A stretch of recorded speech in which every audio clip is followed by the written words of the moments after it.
Magandang umaga mga kaibigan, update lamang po tayo sa lagay ng ating panahon ngayong umaga po ng Miyerkules, May 29, 2024. Pero bago natin yan ipagpatuloy, palike and subscribe po muna. At napaka-importante po na pa-hit ng notification bell.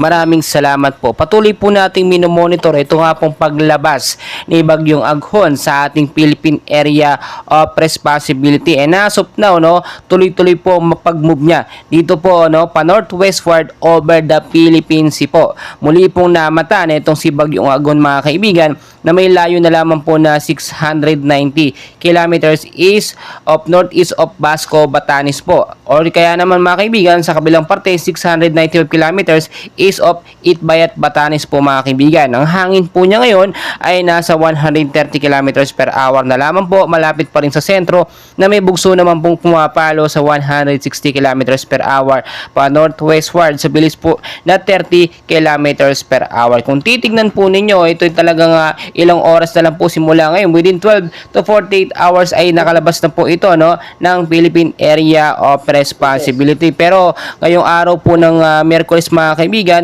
ilang bahagi po ng Luzon ay uulanin po. Dahil na rin po yan sa tinatawag po natin na south wind low po na nakaka-epekto or epekto din po ito. Dito nga pong trap ni Typhoon Aghon po. Magbibigay po ito ng malawakang pag-uulan po sa ilang bahagi po ng Batanes, Ilocos Region, Zambales, Bataan, Northern Aurora, Southern Mainland Quezon, Pulilio Island, Northern Palawan, kasama na po ang Kalayaan, Calamian at Cuyo Island po mga kaibigan. So kung titignan po ninyo mga kaibigan, itong south wind blow po ay influence po ito ni Bagyong Aghon. Samahan pa po yan ng pagsulubong po ng mainit at malamig na hangin o yung tinatawag po natin na front. May mga nagtatanong po sa ating mga kaibigan kung meron na nga po bang kasunod na bagyo pagkatapos po nitong si Bagyong Aghon. Upon checking po sa ating pinaka-live radar mga kaibigan, wala pa naman po tayo namamataan na bagyong paparating po sa loob ng Philippine Area of Responsibility or bagong bagyo.